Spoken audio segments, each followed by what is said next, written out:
29 अप्रैल को मणिपुर हाईकोर्ट ने, मैं कोई झिझक के बगैर कह सकता हूं, एक जल्दबाज फैसले के कारण यहां पर जातीय हिंसा और दो ग्रुपों के बीच में हिंसा की शुरुआत हुई, घटनाएं हुई हैं। सबसे पहले तो मैं जिन दुर्भाग्यपूर्ण नागरिकों की हाल की हिंसा में मृत्यु हुई है, इस सभी के परिवारों के प्रति देश के प्रधानमंत्री जी की ओर से, मेरी ओर से और भारत सरकार की ओर से इनके प्रति संवेदना व्यक्त करता हूं।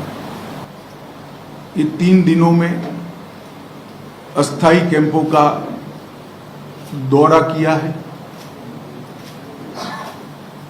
ये 3 दिनों के अंदर मणिपुर के अलग अलग हिस्सों में, इम्फाल, मोरे, चुराचांदपुर, कोम्पोकपी, सभी जगह जाकर नागरिकों के प्रतिनिधिमंडल और आहत लोगों से चर्चा करने का प्रयास किया है। बुद्धिजीवी संगठन, प्रोफेसर, रिटायर्ड अफसर, समाज के सभी वर्गों के साथ शांति लाने के उपायों के लिए और शांति की चर्चा के लिए मेरी बातचीत हुई। हमने ढेर सारे फैसले भी किए हैं जो आज मैं बताना चाहूंगा। भारत सरकार विगत 1 महीने से चलती हुई हिंसा होने के कारण और हिंसा में किसकी जिम्मेदारी है, इस सभी की जांच के लिए हाईकोर्ट के चीफ जस्टिस स्तर के रिटायर्ड न्यायाधीश का न्यायिक आयोग गठित कर जांच करेगा और ये जांच भारत सरकार की ओर से कराई जाएगी। भारत सरकार मणिपुर के गवर्नर साहिबा की अध्यक्षता में एक शांति समिति का गठन करेगी, जिसमें सभी का समावेश होगा। उद्योगपति भी होंगे, खिलाड़ी भी होंगे, राजनीतिक दलों के प्रतिनिधि भी होंगे, चुने हुए प्रतिनिधि भी होंगे और अलग अलग सिविल सोसाइटी ऑर्गेनाइजेशन के प्रतिनिधि भी सभी प्रकार के होंगे। मणिपुर में अभी ढेर सारी एजेंसियां सुरक्षा की दृष्टि से काम कर रही हैं। उनके बीच में बेहतर समन्वय के लिए एडवाइजर श्री कुलदीप सिंह जी, जो कि रिटायर्ड डीजी सीआरपीएफ हैं, उनकी अध्यक्षता में इंटर एजेंसी यूनिफाइड कमांड की व्यवस्था आज से ही हम रचना में लाएंगे, जो सभी एजेंसियों के बेटर कोऑर्डिनेशन के लिए, पक्षपात विहीन कोऑर्डिनेशन के लिए इनकी अध्यक्षता में काम होगा। एक रिलीफ एंड रिहेबिलिटेशन पैकेज को भी तैयार किया गया है। जितने भी लोगों का जान गया है वो सभी को 5 लाख रुपया मणिपुर सरकार की ओर से और 5 लाख रुपया भारत सरकार की ओर से 10 लाख रुपया दिया जाएगा। ये राशि डीबीटी के माध्यम से उनके परिवारजनों के सीधे बैंक अकाउंट में ट्रांसफर की जाएगी। जो इंजर्ड हुए हैं उन इजाग्रस्तों के लिए, जिनकी प्रॉपर्टी का नुकसान हुआ है, उन लोगों के लिए भी एक रिलीफ एंड रिहेबिलिटेशन पैकेज तय कर लिया गया है, जिसकी डिटेल घोषणा कल भारत सरकार के गृह मंत्रालय से हम करेंगे। मणिपुर की जनता को चीज वस्तुओं की कमी न हो, इसके लिए 30,000 मैट्रिक टन नियत कोटा से एक्स्ट्रा चावल भारत सरकार ने यहां पर भेजा है। वो चावल 15,000 मैट्रिक टन के 2 महीने तक 15,000 मैट्रिक टन भेजा जाएगा। गैस, पेट्रोल और सब्जियों की भी आपूर्ति की व्यवस्था कर दी गई है, सारी चीजें ऑन वे हैं और उनके वितरण के लिए सस्ता अनाज की जो दुकान है इसके अलावे एक अलग से कैंप खोला जाएगा जहां उनके इलेक्ट्रॉनिक राशन कार्ड से भी अनाज मिलेगा और जिनको परचेस कर चाहिए उसको भी मिलेगा। वहां से सब्जियां भी बांटी जाएगी, दवाइयां भी बेची जाएगी और पेट्रोल पंप कुछ चयनित कर दिए गए हैं, लगभग 15 पेट्रोल पंप जो दिन रात खुले रहेंगे जिससे पेट्रोल की किल्लत यहाँ पर हो न सके। आवाजाही में आप सभी जानते हैं थोड़ी दिक्कत है, इसलिए खोनसेंग रेलवे स्टेशन अभी पूरा नहीं बना है मगर लाइन तैयार हो गई है, तो हमने टेम्पररी प्लेटफॉर्म बनाने का निर्णय किया है जो एक ही सप्ताह में बन जाएगा।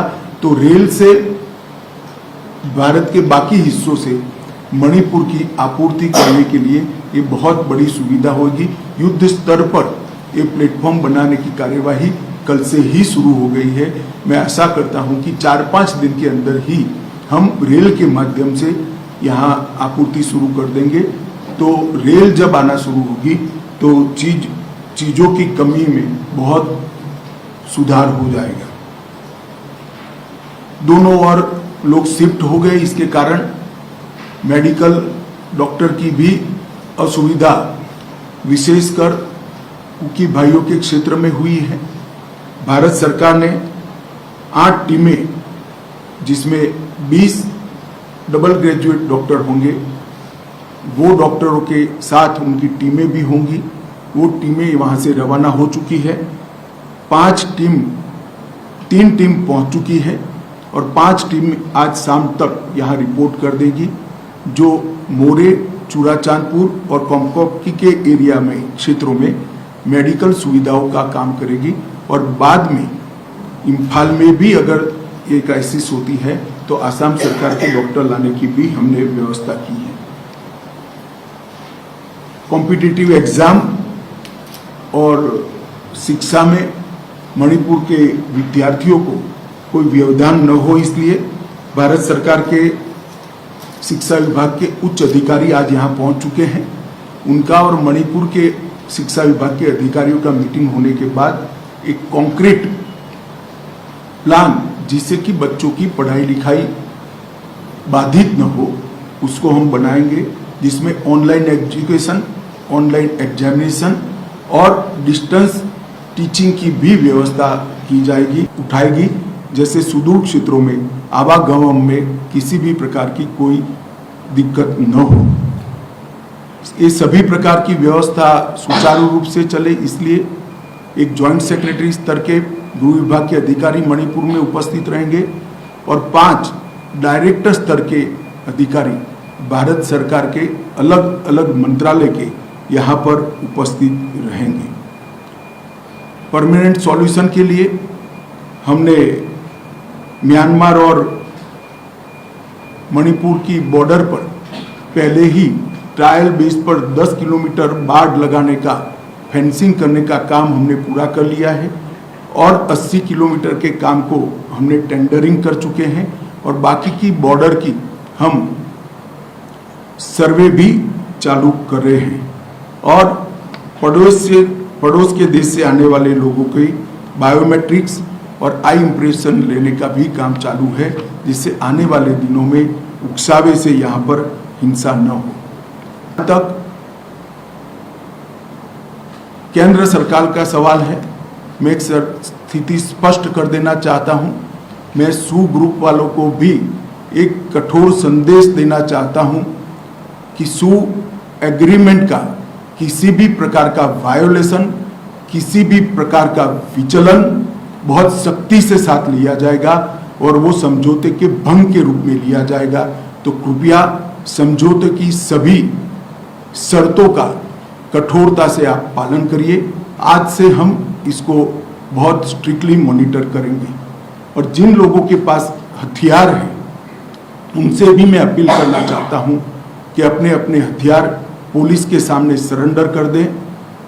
कल से पुलिस कॉम्बिंग ऑपरेशन करेगी और कॉम्बिंग ऑपरेशन करने के बाद जिनके पास से हथियार मिलेंगे उन पर कठोर न्यायिक धाराएं लगाई जाएंगी।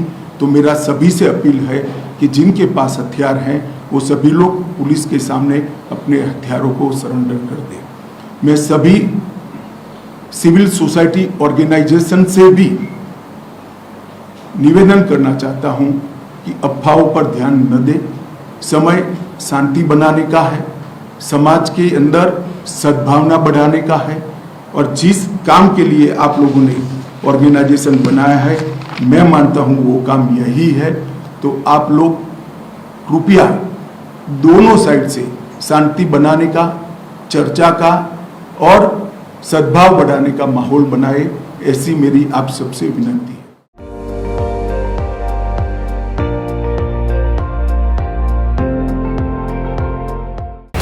আপুনি চাই আছে ND24 সৰ্বশ্ৰেষ্ঠ নহয় সৰ্বোত্তমৰ দৌৰত।